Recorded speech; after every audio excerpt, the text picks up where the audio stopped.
नमस्ते आप सभी को। मैं रीना ढिल्लो एक बार फिर से स्वागत करती हूँ आपका अपने यूट्यूब चैनल हिंदी विषय श्रृंखला में।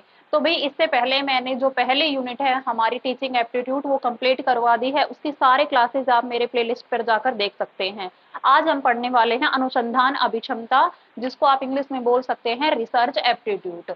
ठीक है, रिसर्च एप्टीट्यूड। हिंदी में अगर हम बात करें तो इसकी अनुसंधान अभिक्षमता। अब देखो रिसर्च, री में क्या आ रहा है? पुनः है।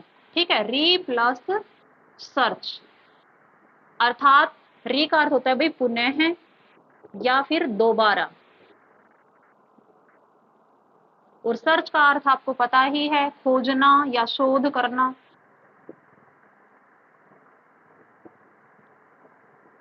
तो अब आपको अच्छे से समझ में आ गया होगा कि रिसर्च क्या होता है। रिसर्च होता है कि जिस किसी चीज का एक बार आविष्कार हो चुका है उसमें से कुछ नया जानने का प्रयास करना, अपने ज्ञान में विस्तार करना ही शोध का काम है। ठीक है, तो ये जो शोध हम करते हैं ये कितने आधारों पर करते हैं? ये हम 6 आधारों पर करते हैं। किस किस आधार पर?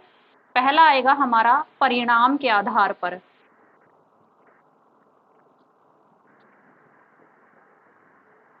इनको आप शोध के प्रकार भी कह सकते हैं। इसके बाद आएगा उद्देश्य के आधार पर, कि भाई शोध के उद्देश्य होंगे तब, बिना उद्देश्य के तो कोई काम नहीं होता। उद्देश्यों के आधार पर। उसके बाद हम बात करते हैं इसकी तर्क के आधार पर। जो आपके आगमन निगमन है वो इसमें पढ़ेंगे तर्क में। अगला है प्रक्रिया के आधार पर। उसके बाद जांच के आधार पर, और लास्ट में आ जाएगा हमारा अवधारणा के आधार पर। ठीक है, तो इस क्लास में मैं इतना ही बताऊंगी। इसका मैंने अर्थ बता दिया है, इसको हम किन किन आधारों पर कर सकते हैं वो आधार बता दिए हैं। अगली वीडियो में इनको हम डिटेल से पढ़ेंगे। तब तक के लिए आप मन लगा के पढ़ते रहें। धन्यवाद।